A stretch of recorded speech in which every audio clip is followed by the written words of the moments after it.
So hey guys and welcome back, this is Vik and you are watching my YouTube channel. तो भाई चालू करते हैं, वापस आते हैं अपने टॉपिक पे। ठीक है, बुक बन रही थी हमारी बैंकिंग और इंश्योरेंस की, जो कि बीकॉम प्रोग्राम हो, चाहे आपका बीकॉम और सबके लिए एप्लीकेबल हो जाएगी। ठीक है ना। हाँ जी, तो अब हम कर रहे हैं सेमेस्टर 6 वालों के लिए ही ये बुक है। अच्छा, 3 चैप्टर इसके पहले बन चुके हैं, ये चल रहा है चौथा चैप्टर, जिसका नाम है क्रेडिट डिलीवरी एंड एडमिनिस्ट्रेशन। ठीक है, अगर भाई बैकग्राउंड में थोड़ा सा नॉइस आ रहा है तो उसके लिए इग्नोर करना, माफी चाहता हूं उसके लिए। ठीक है, क्योंकि क्लासेस चल रही है, बच्चे पढ़ रहे हैं अभी फिलहाल। ठीक है, तो फिलहाल चालू करते हैं वापस। आपका आता है चौथा चैप्टर, जिसका नाम है credit delivery and administration. Simple था, ठीक। और चालू करने से पहले सर, अगर किसी को नोट्स परचेज करना है, ठीक है, जो भी मिनिमम अमाउंट होगा, मतलब अगर किसी को नोट्स परचेज करना है तो आप इस नंबर पे कांटेक्ट करके नोट्स परचेज कर सकते हो। जो भी मिनिमम अमाउंट होगा आप व्हाट्सएप पे ही क्या बोलते हैं पे कर देना, और क्या बोलते हैं आपके नोट्स मिल जाएंगे, पीडीएफ के फॉर्म में होंगे। अच्छा, टेंशन मत लो कि क्या बोलते हैं मेरी राइटिंग बहुत गंदी है तो समझ में नहीं आएंगे। तो भाई मेरी राइटिंग में नोट्स नहीं है, कंप्यूटर टाइपिंग नोट्स है, तो आपको आराम से समझ में आ जाएंगे, कोई दिक्कत नहीं ना। मेरे को पता है मेरी राइटिंग बहुत गंदी है, तो इस वजह से मैंने अपनी राइटिंग में बनाया नहीं। शुक्र है। हाँ जी, तो चालू करते हैं। चैप्टर आपका बहुत छोटा सा चैप्टर है, लगभग 20 मिनट की वीडियो बनेगी और 20 मिनट में चैप्टर खत्म। ठीक है ना। हाँ जी, ये वाली बुक में छोटे छोटे चैप्टर्स हैं। तो पहला चैप्टर चालू करते हैं। पहला टॉपिक क्या है, वो टेक्स डिसीजन ऑफ लैंड। यानी कि बैंक में ऐसा कौन सा इंसान होता है जो कि लोन देने का डिसीजन रखता है। यानी कि ऐसा कौन सा इंसान है क्या बोलते हैं जो लोन प्रोवाइड करता है। जैसे हम पढ़ रहे हैं चैप्टर बैंकिंग, तो इसमें आपको कंज्यूमर के हिसाब से नहीं, आपको बैंकर के हिसाब से सोचना है कि आप एक बैंक मैनेजर हो। ठीक है, तो बैंक में ऐसा कौन सा इंसान होता है जो आपको लोन, मतलब जो जनता को लोन प्रोवाइड कर सकता है। ठीक है, हाँ जी, सुनिए ध्यान से। Depending on the bank size, यानी कि कई बार क्या होता है, हर कोई इंसान बैंक में लोन प्रोवाइड नहीं कर सकता। वहां पे बैंक साइज पे डिपेंड करता है। अगर बड़ा बैंक का साइज है तो फिर वहां से अलग डिपार्टमेंट बना रखा होगा स्पेशली कि लोन प्रोवाइड करने के लिए। और कई बार होता है छोटा डिपार्टमेंट है तो वहां पे बहुत सारे लोग होते हैं जो भी आपको लोन प्रोवाइड कर सकते हैं। मैनेजर भी हो गया या फिर एचआर हो गया, वो भी लोन प्रोवाइड कर सकता है। तो अलग अलग लोगों आपको अलग अलग डिपार्टमेंट के हिसाब से, अलग अलग बैंकों के हिसाब से अलग अलग कैटेगरी होती है लोगों को लोन प्रोवाइड करने के लिए लोगों की। ठीक है, हाँ जी, depending on the bank size, depending on the bank loan, या फिर प्लान एक्सपोजर के हिसाब से। यानी बहुत सारे फैक्टर्स ऐसे हैं जो डिसाइड करते हैं कि आपको लोन प्रोवाइड करने वाला कौन सा इंसान मिलेगा। आसान है। तो लोन कौन प्रोवाइड कर सकता है, वो बहुत सारे लोग हो सकते हैं। कई बार हो सकता है पूरा डिपार्टमेंट ही है लोन प्रोवाइड करने के लिए अलग से। ठीक है ना, तो अलग अलग तरीके से। और वो डिसाइड कैसे होंगे, वो अलग अलग बैंक साइज के हिसाब से, अलग अलग लोन साइज के हिसाब से, इस तरीके से।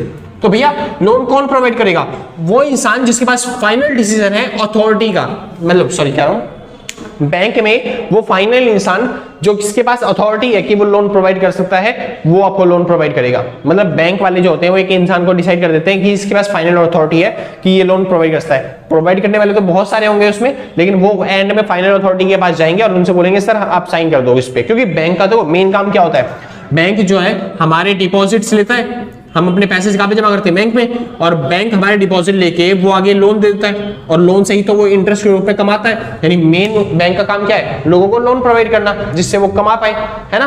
तो बैंक में लोन देने वाले तो बहुत सारे लोग मिल जाएंगे, लेकिन एक फाइनल अथॉरिटी होना जरूरी है जो कि ये डिसाइड करेगा कि लोन उसके अप्रूवल के बिना लोन ना दिया जा सके किसी भी इंसान को। ठीक है ना। हाँ जी, तो वो अथॉरिटी के साइन वहां पे होना जरूरी है। तो वो takes decision to lend loan, मतलब कि जो लोन लेने का डिसीजन, लोन प्रोवाइड करने का डिसीजन है, वो कौन प्रोवाइड करेगा, जिसके पास अथॉरिटी होगी उस बैंक की कि वो लोन डिसाइड, मतलब फाइनल डिसीजन ले सकता है लोन प्रोवाइड करने का कि लोन देना है या नहीं देना। आगे चलते हैं। अगली बात आती है बैंक फिक्स डिस्क्रिशनरी, अरे क्या लिख दिया है, डिस्क्रिशनरी लिमिट्स। यानी बैंक जो होता है वो लोन प्रोवाइड करने के लिए डिस्क्रिशनरी जो लिमिट्स है वो फिक्स कर देता है कि हम इस तरह की कैटेगरी के लोगों को इतना ही लोन देंगे और इस तरह की कैटेगरी के लोगों को इतना लोन देंगे। आसान है। हाँ जी, और उससे ज्यादा लोन प्रोवाइड नहीं कर सकते। सिंपल था ना। और लोन डिसीजन किसके पास होगा, लोन देने का डिसीजन किसके पास होगा, जो भी ऑथराइज करा गया होगा बैंक की तरफ से, वो क्या होता है पर्सन लोन प्रोवाइड कर सकता है। एंड इंसान होगा, देखो प्रोवाइड करने वाले बहुत सारे मिल जाएंगे, मगर वो एंड इंसान होगा जिसके अप्रूवल के बिना आपको लोन नहीं मिलेगा। ठीक है, आगे चलते हैं।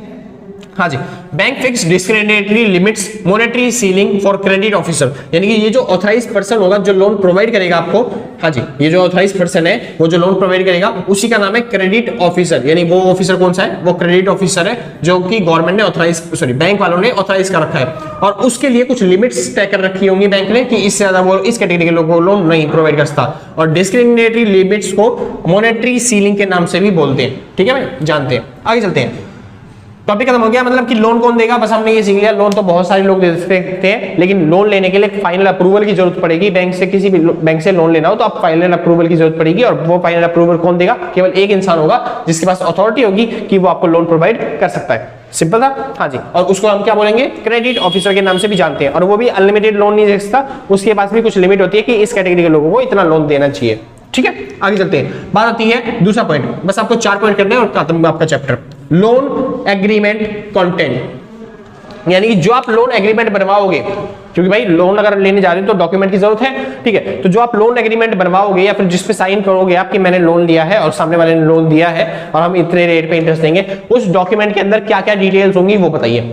तो क्वेश्चन अगर ऐसे पूछता है 3-4 नंबर का क्वेश्चन आ सकता है, सॉरी 4 मतलब 5 से 7.5 नंबर का क्वेश्चन आ सकता है आपके में कि लोन एग्रीमेंट कंटेंट बताइए, मतलब कि लोन एग्रीमेंट जो होता है उसके अंदर क्या क्या चीजें होती हैं। तो पहली चीज नाम होता है कि लोन किसने दिया और लोन किसने लिया, और टाइप ऑफ क्रेडिट फैसिलिटी है, यानी किस तरीके का लोन ले रहे हो। अभी हम पढ़ेंगे टाइप्स ऑफ लोन, तो यानी कि इन अलग अलग तरह के लोन में से आप किस तरह का लोन ले रहे हो वो चीजें उसमें लिखी होंगी। उसके बाद क्या लिखा होगा, इंटरेस्ट रेट क्या होगा, डिस्काउंट क्या होगा, या फिर चार्जेस क्या लगाएंगे बैंक वाले अगर आप लोन नहीं दे रहे हो या फिर डिले कर रहे हो या फिर कोई दिक्कत हो गई है तो उसमें चार्जेस क्या लगेंगे, इंटरेस्ट क्या होगा, डिस्काउंट क्या होगा, ये सब चीजें।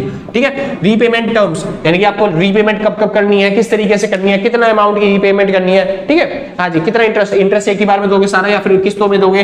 तो रीपेमेंट की जितनी भी टर्म्स होंगी उस लोन एग्रीमेंट के अंदर लिखी होंगी। उसके बाद प्राइम सिक्योरिटी, जब आप बैंक वाले लोन दे रहे हो, जब आप बैंक वाले लोन दे रहे हैं तो उसके बदले में कुछ ना कुछ सिक्योरिटी रखी होगी, तो वो सिक्योरिटी क्या है वो भी उसके अंदर लिखी होगी लोन एग्रीमेंट के अंदर। अगर वो शेयर्स है, डिवेंचर्स है, या फिर किसी का प्लॉट है, या फिर कोई डॉक्यूमेंट है, या फिर क्या बोलते हैं कोई प्रॉमिस है, या फिर कोई भी चीज है सिक्योरिटी के तौर पे, वो वहां पे रखी होगी, लिखी होगी उसके अंदर। उसके बाद कोलेटरल सिक्योरिटी अगर है तो वो भी लिखी जाएगी। ठीक है, कोलेटरल सिक्योरिटी कल ही बता चुका हूं, अगर आपने नहीं देखी वो वीडियो तो डिस्क्रिप्शन के अंदर लिंक है तीसरे चैप्टर का, आप जाइए फटाफट से देख के आइए। ठीक है, अच्छा बीच में बच्चे यार छोटे छोटे कमेंट करते हैं डाउट्स पूछने के लिए, भैया इस बुक के अंदर कितने चैप्टर है, भाई डिस्क्रिप्शन में देख लो, मैंने प्लेलिस्ट के मतलब पूरे बता के कितने चैप्टर्स है, आप वहां पे पता कर लोगे कितने चैप्टर्स है इस बुक के अंदर। ठीक है, और बनते जा रहे हैं तो आप देखते जाओ, कोई फर्क पड़ेगा नहीं आपको। ठीक है, कई बार बच्चे बोलते हैं भैया ये वाली बुक, ये वाली वीडियो नहीं मिली, या फिर ये वाला वीडियो नहीं मिला, या फिर इस चैप्टर की नहीं मिली। आप डिस्क्रिप्शन जाइए, चेक करिए, वहां पे सब चीज मिली होती है। वो कहते हैं भैया नंबर नहीं मिल रहा या फिर कोई दिक्कत हो रही है, आप व्हाट्सएप पे कांटेक्ट करिए, सर मैंने डिस्क्रिप्शन जाके पढ़िए, डिस्क्रिप्शन में लिखा हुआ है आपको व्हाट्सएप पे कांटेक्ट करना है, इस नंबर पे कांटेक्ट करना है नोट्स परचेज करने के लिए। ठीक है, हाँ जी, आपको इंस्टाग्राम, आपको कई बार कहते हैं भैया अपना फोन नंबर दे दो, सर मैं पब्लिकली अपना फोन नंबर नहीं दे सकता, अपने भाई का फोन नंबर दे रखा है, ये मैनेजर है, अगर आपको नोट्स परचेज करना है तब इसके पास जाइए। एक्स्ट्रा डिटेल के लिए सर कम ही जाना, ज्यादा दिक्कत जाएगी वरना, क्योंकि बहुत सारे लोग आते हैं कमेंट कर, मतलब कि वीडियो देखने के बाद भीड़ बढ़ जाती है और दिमाग खराब हो जाता है, फिर एक ही बंदा कितना मैनेज करेगा ना। हाँ जी, अगर मेरे से कांटेक्ट करना है सर, मैंने आपको YouTube चैनल का दे तो रखा है यार पूरा लिंक, आप जाइए नीचे कमेंट करिए, जो भी आपको बात करनी है, जो भी पूछना है तो नीचे कमेंट कर दो, या फिर अगर मेरे से पर्सनल शेयर करना चाहते हो तो नीचे इंस्टाग्राम का लिंक दे रखा होगा तो वहां पे चले जाओ, है ना। विवेक मिश्रा इकोनॉमिक्स के नाम से हमारा चैनल है YouTube पे, और इंस्टाग्राम पे vivekmishra.official के नाम से हमारी आईडी है। बस ये छोटी छोटी चीज यार तुम बार बार पूछोगे, कितनी बार बताएंगे हम। ठीक है, चलो फिर भी आगे चलते हैं। डिटेल्स ऑफ गारंटी, उस डॉक्यूमेंट के अंदर, यानी जो आपका लोन एग्रीमेंट होगा उसके अंदर क्या लिखा होगा, डिटेल्स ऑफ गारंटी, यानी कि जो गारंटी है, जिसने गारंटी दी है कि भाई अगर इसने कोई फ्रॉड किया तो मैं पेमेंट कर दूंगा, उस गारंटी की भी क्या लिखी होंगी उसके अंदर, डिटेल्स लिखी होंगी सारी की सारी लोन एग्रीमेंट के अंदर ही। ठीक है, वो साइन भी करेगा उस पे। उसके बाद इवेंट ऑफ डिफॉल्ट, अगर कोई डिफॉल्ट करता है वो बंदा तो फिर उस टाइम पे क्या क्या हम क्या लेते हैं, हमारे पास राइट्स होंगे, बैंक वाले के पास क्या राइट्स होंगे, अगर कोई बंदा डिफॉल्ट करता है या फिर पेमेंट देने से मना करता है तो बैंक वाले क्या क्या कर सकते हैं, क्या क्या चीज जब्त कर सकते हैं, वो सारी चीजें भी उसके अंदर लिखी होंगी। बताऊं, टर्म्स एंड कंडीशन के अंदर स्टार करके लिखी होती है ना, वो सारी चीजें। आगे चलते हैं, बात आती है थर्ड टॉपिक। थर्ड टॉपिक में क्या चीज है सुनिए, लोन के डॉक्यूमेंट्स। क्या है थर्ड टॉपिक में, लोन के डॉक्यूमेंट्स, यानी अगर आप डॉक्यूमेंट, थर्ड टॉपिक, अच्छा ये थोड़ा सा अलग है भाई, थर्ड टॉपिक है तो मगर ये लोन डॉक्यूमेंट नहीं, पूरा थर्ड टॉपिक अलग है, इसे बोलते हैं मिसलेनियस कंसेप्ट। ठीक है, अरे कंसेप्ट, ये तुम इतने बड़े हो गए ना तो फिर मिसलेनियस लिख लोगे ना आराम से। ठीक है, मिसलेनियस कंसेप्ट। तो बात आती है, इसको पहला मान लेना फिर ये दूसरा चल लेना। ठीक है, तो मिसलेनियस कंसेप्ट है छोटे छोटे कंसेप्ट जो आपको पता होना चाहिए कि बैंक के बारे में, लोन के बारे में कि क्या होता है। सुनिए, लोन का डॉक्यूमेंट, लोन के डॉक्यूमेंट जो होते हैं वो अलग बैंकों के हिसाब से अलग अलग डिपेंड करते हैं। कुछ लोग कुछ क्या बोलते हैं बैंक वाले जो बोलेंगे कि आप आधार कार्ड ले आओ हम आपको लोन प्रोवाइड कर देंगे, लेकिन कुछ बैंक वाले बोलेंगे आपको आपकी जमीन के कागज लाने पड़ेंगे तो हम आपको लोन प्रोवाइड करेंगे। कुछ बोलते हैं आपको शेयर्स लाने पड़ेंगे तो फिर हम आपको डॉक्यूमेंट लोन प्रोवाइड करेंगे। कुछ एजुकेशन लेने जाते हैं बच्चे तो फिर वहां पे बोला जाता है कि आप अपनी 10वीं की मार्कशीट या फिर 12वीं की मार्कशीट लेके आओ तब आपको लोन प्रोवाइड किया जाएगा। आसान है। तो लोन के डॉक्यूमेंट वो डिपेंड करता है कि आप किस तरीके का लोन देने जा रहे हो, तो इसलिए एक बार में हम बता नहीं सकते कि भाई लोन के डॉक्यूमेंट है क्या। ठीक है, वो डिपेंड करता है मतलब कि वेरी करता है बैंक टू बैंक। आगे चलते हैं। अच्छा, जो भी डॉक्यूमेंट रखे जाएंगे लोन के वो वैलिड होने चाहिए कोर्ट के अंदर। जो भी डॉक्यूमेंट रखे जा रहे हैं वो क्या होने चाहिए, वैलिड होने चाहिए कोर्ट के अंदर। अब ये नहीं है लोन के लिए मैं मांग रहा हूं भाई कुछ गिरवी रखना है, एक सेकंड भाई। हाँ भाई, अब ऐसा नहीं है कि मैं मांग रहा हूँ कि भाई लोन आपको लेना चाहते हो तो कुछ आपको गिरवी रखना पड़ेगा, तो अब आप अपनी पत्नी लाके दे रहे हो, लो जी मेरी पत्नी रख लो लोन के तौर पे, तो ऐसा नहीं चलेगा। वो वैलिड नहीं है कि मैं कोर्ट में दिखा नहीं सकता, मतलब दिखा तो सकता हूँ मगर वो वैलिड नहीं होगा ना। तो इस तरीके से आपको वैलिड डॉक्यूमेंट रखने हैं कोर्ट के लिए। ठीक है। अच्छा, दूसरी चीज term and condition of advance. अगर आप कोई लोन लेना चाहते हो, कोई एडवांस लेना चाहते हो तो उसकी टर्म एंड कंडीशन क्या होंगी, वो ये सारी टॉपिक्स है। यानी टर्म्स एंड कंडीशन क्या होंगी। तो पहली कंडीशंस प्रेसिडेंट। अब ये मतलब क्या है, जो टर्म्स एंड कंडीशन है ना वो मस्ट बी एग्रीड होनी चाहिए। जो कस्टमर है आपका जिसने लोन लिया है वो उसको एग्री करता हो टर्म एंड कंडीशन को। अगर वो एग्री नहीं करता तो हम लोन दे ही नहीं सकते। तो टर्म एंड कंडीशन एग्रीड होनी चाहिए। ठीक है। हाँ जी, पहली टर्म एंड कंडीशन तो यही बनती है। दूसरी रिप्रेजेंटेशन एंड वारंटी, मतलब कि रिप्रेजेंटेशन और वारंटी मतलब अगर क्या बोलते हैं उसने लोन पेमेंट नहीं करी तो हम क्या कर सकते हैं उसका रिप्रेजेंटेशन, मतलब कि बदले में वो क्या दे रहा है। जैसे मान लो कोई हमसे लोन लेके गया 10 लाख का, तो बदले में वो क्या दे रहा है, बदले में वो प्रॉपर्टी देगा या फिर कोई डॉक्यूमेंट देगा, ये सब चीज देगा ना। हाँ जी, तो उसको क्या कर सकते हैं हम वो बताना है। तो हम उसको या तो पार्शियली या फिर फुल होली यानी पूरी तरीके से जब्त कर सकते हैं, या फिर उसको बोल सकते हैं ले भाई तू बिजनेस चला अपना प्रॉपर्टी अपने पास रख, बस मेरे को लोन बाद में देता रहिए इंटरेस्ट के साथ। ठीक है, मतलब एक्सटेंड कर सकते हैं उसकी वारंटी भी। आगे चलते हैं। Event for default. अगर कोई बंदा फेलियर होता है या फिर डिफॉल्ट करता है, बोलता है मैं पैसे नहीं दे पाऊंगा, तो उसके साथ क्या कर सकते हैं हम, वो भी लिखा होना चाहिए उसके अंदर टर्म एंड कंडीशंस के अंदर।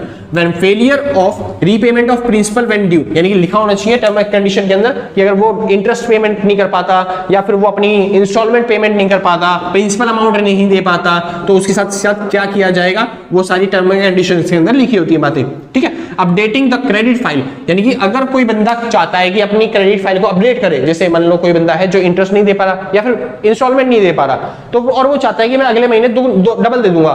ठीक है, तो क्या ऐसा कर सकता है वो बंदा, तो उसके लिए टर्म एंड कंडीशन भी टर्म एंड कंडीशन के लिए लिखी होनी चाहिए। यानी कि अगर आप मतलब टर्म कंडीशन में सारी बातें लिखी होनी चाहिए कि आप अपनी अपडेट फाइल कैसे कर सकते हो, मतलब अपनी फाइल अपडेट कैसे कर सकते हो। जैसे कोई बंदा चाहता है कि भैया मेरे पास अभी पैसे नहीं है तो क्या मैं आगे देख सकता हूं, तो उसके अंदर लिखा होना चाहिए कि आप एप्लीकेशन डालो अपडेट के लिए, तो फिर आप उसके बाद ये कर सकते हो। मतलब टर्म एंड कंडीशन के अंदर सारी बातें लिखनी चाहिए। अगर आप अपडेट करवाना चाहते हो, आप कैंसिल करवाना चाहते हो, आप माफी चाहते हो तो कैसे मिलेगी। ठीक है, मतलब वो सारी बातें आपको लिखनी होगी उस टर्म एंड कंडीशन के अंदर जो आप लोन के लिए डॉक्यूमेंट बना रहे हो। ठीक है। और बैंक कॉल, यानी जब भी बैंक मांगे तो फिर पैसा आप दोगे, मतलब जैसे मान लो कोई बंदा होता है ना जो पैसे नहीं दे पाता, तो वो क्या कर सकता है, वो एप्लीकेशन देके अपनी अपडेट करवा सकता है फाइल की मैं बाद में दे दूंगा। या फिर बैंक आपको कॉल करेगा जब बैंक को जरूरत पड़ेगी, तो फिर बैंक उस टाइम में मांग सकता है आपसे पैसे। अगर आप पैसे देने के लिए जा रहे हो बैंक को और बोलते हो कि मैं आ नहीं पाऊंगा, तो बैंक आपसे कॉल करके मांग सकता है कभी भी। ठीक है। नो सबमिट और अपडेट फाइल बिजनेस परफॉर्मेंस, यानी कई बार क्या होता है बैंक वाले बोलते हैं आपको, अगर कोई जैसे मान लो बिजनेसमैन ने लोन लिया है, कई बार बिजनेसमैन ने लोन लिया है और क्या बोलते हैं वो कहता है कि ना अभी प्रॉफिट का हिसाब लगाया नहीं हमने, तो इंटरेस्ट कैसे पेमेंट कर दे आपको, सिंपल है ना। हाँ जी, तो अभी क्या बोलते हैं कई बार क्या होता है उसको पोस्टपोन करना पड़ जाता है डेट। क्यों? क्योंकि जब बैंक की मतलब जब बिजनेस की बैलेंस शीट बनेगी तभी पता चलेगा कंपनी को कितना प्रॉफिट हुआ, कंपनी कितना लॉस हुआ, और उसी में से निकाल के वो क्या करेंगे, वो लोग इंटरेस्ट पेमेंट करेंगे। तो बैंक वालों को वेट करना पड़ सकता है कई बार उसके लिए। तो ये सारी टर्म एंड कंडीशन के अंदर बातें लिखी होनी चाहिए, जो भी टर्म एंड कंडीशन है उनमें ये सारी बातें फुलफिल होनी चाहिए। अच्छा, और भी क्या होनी चाहिए टर्म एंड कंडीशन में, रिव्यू, क्रेडिट रिव्यू और मॉनिटरिंग। यानी क्रेडिट रिव्यू और मॉनिटरिंग, यानी कि जैसे कई बार एजुकेशन लोन लेते हैं लोग बच्चे, या फिर कई बार बैंक वाले बिजनेसमैन को लोन दे देते हैं, तो वहां पे लिखा होना चाहिए मॉनिटरिंग कैसे करी, क्योंकि बैंक होगा बार बार देखेगा ना कि बिजनेस कैसे चल रहा है, या फिर क्या बोलते हैं एजुकेशन पढ़ाई कैसे चल रही है, हमको वापस मिल पाएगा हमारा पैसा या फिर नहीं मिल पाएगा, तो बैंक वाले चेक करना चाहेंगे। तो मॉनिटरिंग कर सकते हैं, वो क्या क्रेडिट रिव्यू कर सकते हैं, और अगर कर सकते हैं तो वो दो तरह की होती है। एक तो होती है कंटिन्यूअस मॉनिटरिंग, लगातार बैंक वाले उस पर नजर रख रहे हैं कि बंदा ठीक से काम तो नहीं मतलब ठीक से काम कर रहा है या फिर नहीं कर रहा, ताकि हमको पैसा अपना वापस मिल जाए। ठीक है। या फिर एक होती है पीरियडिकल मतलब कैसे होती है, मंथली, वीकली हो सकती है या फिर ईयरली हो सकती है, और या फिर हो सकती है कॉल पे, यानी कि जैसे बिजनेस में कॉल कर दिया, हाँ जी आपकी बिजनेस की फाइल बन चुकी है, फाइनल बैलेंस शीट बन चुकी है, लाके दे दो हमें, हम अपने आप सबमिट कर लेंगे, हम अपने आप देख लेंगे आपका परफॉर्मेंस कैसी चल रही है, हमारे हिसाब से चल रही है या फिर नहीं चल रही, ठीक है ना। हाँ जी, तो ये सब चीजें होती है मॉनिटरिंग के टाइम पे। मतलब क्या है कि अगर बैंक वाले चाहते हैं कि जिसको उन्होंने लोन दिया वो चेक करें कि कंपनी ठीक काम कर रही है या फिर नहीं कर रही, तो वो दो तरीके से चेक कर सकती है, कंटिन्यूअस बेसिस पे और पीरियडिकल बेसिस पे। सिंपल है ना, ठीक।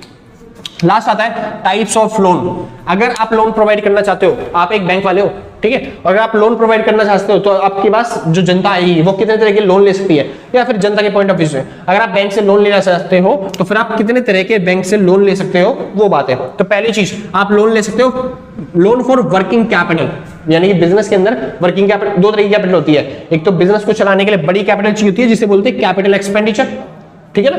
हाँ जी, और एक होती है छोटी कैपिटल, यानी छोटे मोटे खर्चे जैसे स्टॉक खरीदने वाले, हाँ जी, उसे बोलते हैं वर्किंग कैपिटल। और ये वर्किंग कैपिटल निकलता कैसे, ये निकलता है करंट एसेट माइनस में करंट लायबिलिटी से। वर्किंग कैपिटल कैसे निकलता है, करंट एसेट माइनस में करंट लायबिलिटी से। तो working capital, loan of working capital, यानी आप चाहो तो वर्किंग कैपिटल को, यानी बिजनेस चलाने के लिए लोन ले सकते हो, थोड़ा मोटा लोन आता है, लेकिन ये छोटा मोटा लोन है तो आप जल्दी पेमेंट भी कर दोगे, इस वजह से बैंक वाले इंटरेस्ट ज्यादा चार्ज करते हैं इस पे। और जो इसकी इंटरेस्ट की पेमेंट है वो खाली एंड में होती है, यानी जब आप प्रिंसिपल अमाउंट दोगे उसी के साथ आप इंटरेस्ट भी दे दोगे, ठीक है। हाँ जी, आगे चलते हैं। लोन फॉर कैपिटल एक्सपेंडिचर, कई बार बिजनेस में बड़ी बड़ी चीजें खरीदनी होती है, जैसे मशीनरी, बिल्डिंग, ये सब खरीदना है, तब भी लोन चाहिए होता है ना। इंडस्ट्रियल क्रेडिट चाहिए होता है, बड़े लेवल का लोन चाहिए होता है, तो उस टाइम पे आप जो ले रहे हो लोन वो बड़े लेवल का है, एक बार में तो पेमेंट कर नहीं पाओगे, जल्दी से तो पेमेंट कर नहीं पाओगे, तो बैंक वालों को लंबे समय तक फायदा उठाएंगे, इसलिए वो इंटरेस्ट रेट कई बार कम कर देते हैं ताकि आप लोन ले लो ज्यादा, समझ में आया? हाँ जी, और इसकी पेमेंट जो होती है वो वीकली या मंथली या फिर ईयरली भी होती रहती है। आगे चलते हैं, लोन सिंडिकेशन।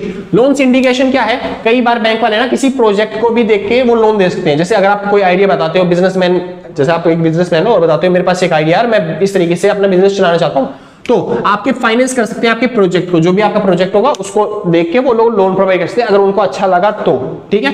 हाँ जी, और इसमें वो इंटरेस्ट चार्ज नहीं करते, इसमें वो मार्जिन चार्ज करते हैं, उसमें फीस नहीं होती, क्या होती है मार्जिन। जैसे 25% बैंक वालों का होगा या फिर 55% जो प्रॉफिट होगा वो बैंक का होगा, इस तरीके से वो मार्जिन चार्ज करते हैं। और पेमेंट जो होती है वो एंड में होती है, ऑब्वियसली जब सारा पैसा आ जाएगा, रिकवर हो जाएगा, तभी तो पेमेंट करी जाएगी ना, ठीक है। Loan for agriculture, loan for agriculture यानी कि कई बार किसानों को जरूरत पड़ती है फसल उगाने के लिए या फिर बाकी सब चीजों के लिए, तो फिर उनको भी लोन प्रोवाइड किया जाता है बैंक के द्वारा।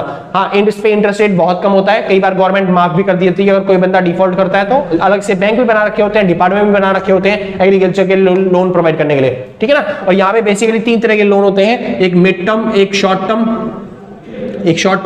एक मिड टर्म और एक होता है लॉन्ग टर्म। शॉर्ट टर्म जो लोन होता है वो पेस्टिसाइड्स और फर्टिलाइजर खरीदने के लिए होते हैं। मिड टर्म जो लोन होते हैं वो थोड़े से बड़े लेवल के काम करने के लिए, जैसे ट्रैक्टर खरीदना है, किसी को कुआं खुदवाना है, वेल बनवाने के लिए, ठीक है, तो इन सब के लिए लोन चाहिए होता है मिड टर्म लोन। और लॉन्ग टर्म लोन जो लेते हैं वो लेते हैं और बड़े के लिए, कि जैसे किसी को कोई जमीन खरीदनी है खेती करने के लिए, ठीक है, किले जमीन खरीदनी है, तो उन सब के लिए लोन लेते हैं लॉन्ग टर्म लोन। तो अलग अलग तरह के कैटेगरी के लोन होते हैं, अलग अलग बैंक होते हैं, जैसे आरआरबी रीजनल रूरल बैंक बना रखा है एग्रीकल्चर को लोन प्रोवाइड करने के लिए, एक नाबार्ड बैंक है, national bank for agriculture and rural development, है ना। तो ये अलग अलग बैंक होते हैं जो आपको अलग अलग तरीके से लोन प्रोवाइड करते हैं। आगे चलते हैं, loan for infrastructure project finance. कई बार गवर्नमेंट भी चाहती है कि रोड सड़कें वड़कें बनाई जाए, पुल बनाई जाए, तो गवर्नमेंट भी क्या करती है, फाइनेंस के तौर पर मतलब आपको लोन प्रोवाइड करती है ये सब प्रोजेक्ट बनाने के लिए। लेकिन ये इतने बड़े प्रोजेक्ट कोई एक कंपनी प्रोवाइड नहीं कर सकती और रिस्क भी ज्यादा होता है, इसलिए 2-3 बैंक मिलकर आपस में एक बार में लोन प्रोवाइड करते हैं। और जो कंपनी बना रही होती है प्रोजेक्ट को, वो केवल 70% ही फाइनेंस करवा सकती है, यानी 30% तो कंपनी को अपनी तरफ से ही लगाना पड़ता है पैसा। जैसे अडानी से अगर कोई पुल बनवाना चाहते हैं तो 30% उनको पैसा अपनी तरफ से लगाना पड़ेगा, 70% जो पैसा है वो बैंक वाले देंगे, और एक बैंक नहीं 3-4 बैंक मिलके देंगे, ताकि वो जो पुल है वो अगर वो दिक्कत होती है, भगवान की दया से कुछ ना हो, लेकिन अगर कोई दिक्कत होती है तो फिर सब पे बर्डन जो है वो शिफ्ट किया जा सके, ठीक है। हाँ जी, एसेट बेस्ड लैंडिंग बोलते हैं इसे, ठीक है। और इसमें भी क्या होता है, प्रॉफिट की तरह भागीदारी होती है, इसमें फीस नहीं होती, इसमें मार्जिन होता है, ठीक है। लोन्स फॉर कस्टमर या फिर रिटेल लेंडिंग। अब जैसे कई बार कुछ लोग होते हैं, आम जनता को भी लोन मिल सकता है, जैसे कुछ लोग होते हैं गाड़ी के लिए, घर के लिए, छोटी मोटी चीजों के लिए लोन लेते हैं, तो उनके लिए भी आपको क्या मिल सकता है, लोन मिल सकता है। लास्ट आता है नॉन फंड बेस्ड क्रेडिट, यानी कई बार क्या होता है, बैंक ने ना कई को गारंटी दे दी होती है, बैंक जो होता है वो गारंटी के तौर पे भी काम करता है ना, तो कई बार बैंक ने गारंटी दे रखी होती है और वो बंदा चुकाता नहीं है लोन, भग जाता है, तो बैंक को उनके बदले भी क्या करना पड़ जाता है, बिहाफ पे उनके लोन प्रोवाइड करना पड़ जाता है। तो बैंक वाले क्या करते हैं, इतने तरीके से लोन प्रोवाइड करते हैं आम जनता को, आम पब्लिक को, या फिर किसी भी बिजनेसमैन को, ठीक है भाई। हाँ जी, यहाँ पे खत्म होता है आपका पूरा चैप्टर। अगर आपको वीडियो अच्छी लगी हो तो लाइक शेयर सब्सक्राइब करके जाना, और जिन्होंने पहले से कर रखा है, सच बता रहा हूं भाई साहब, सच में दिल से, गुर्दों से, फेफड़ों से, शरीर के अंग अंग से, ये छोटी उंगली का ये नाखून दिख रहा है ना, हाँ जी, ये इस नाखून से भी आपको थैंक यू है। ठीक है। हाँ जी, मतलब मजा सा आ जाता है जब आप पहले से ही कर देते हो। और अगर आपको अभी तक लाइक शेयर सब्सक्राइब नहीं किया तो कोई दिक्कत नहीं है, बाद में कर दिया आराम से, हम भी हैं आप भी हैं, आपके एग्जाम के बाद मिलेंगे तो हम कर देना आराम से, ठीक है ना। हाँ जी, तो अगर किसी नोट्स परचेज करना है तो इस नंबर पे कांटेक्ट करके पक्का नोट्स परचेज कर लेना, व्हाट्सएप पे करना, ज्यादा अमाउंट भी नहीं है, 100 या 150 रुपए का होगा, आराम से परचेज कर लोगे आप, ठीक है। और आज के लिए बस नहीं, मिलते हैं कल सेम टाइम सेम जगह दिन, और टाटा बाय बाय।